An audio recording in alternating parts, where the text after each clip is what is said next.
Nellie Bly, a woman who persisted.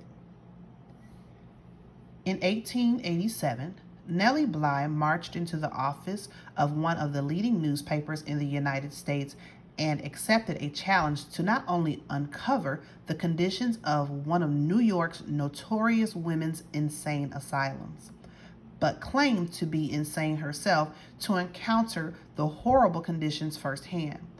This persistent act began Nellie's legacy as one of few female investigators known for her pioneering journalism. Nellie was born as Elizabeth Jane Cochran on May 5, 1864, in Cochran Mills, Pennsylvania, the town founded by her father, Michael Cochran. At the age of 6, she suffered her first tragedy as her father, a judge landowner, died suddenly. Realizing the family was in serious financial trouble, Nellie worked odd jobs to help the family and soon had to drop out of school and in her dreams of becoming a teacher. At the age of 16, Elizabeth read an article that said working women were a monstrosity. It made her so angry that she decided to write a letter to the editor, letting him know how she felt about such unfair words. Her response caught the attention of the editor of the newspaper, who was so impressed he offered her a job as a writer.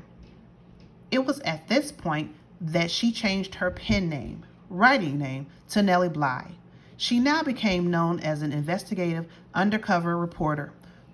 One of her first jobs in the role was pretending to be a sweatshop worker and exposing the unfair conditions faced by women. From there, Miss Bly moved to New York City in 1887 and got a job with the newspaper, the New York World, by pretending to be insane to get into the women's insane asylum.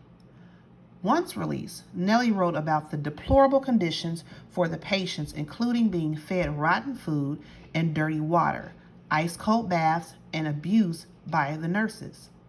In addition, the hospital was filthy, infested with rats, and the patients were forced to sit on benches for hours without speaking to anyone. She continued her persistence and went on to write more articles about the unfair treatment of women in the late 1800s. A year later, in 1888, Nellie Bly devised a new idea for an article to race around the world and beat the record time of the fictional character Phileas Fogg from the story Around the World in 80 Days by Jules Verne. When Nellie arrived in San Francisco, she was 2 days behind schedule and grew concerned. Her trip became famous across the country, and believe it or not, on January 25, 1890, Miss Bly arrived in New Jersey, completing her trip in just 72 days. Once again, her report of this well-known trip showed her talent as an accomplished journalist.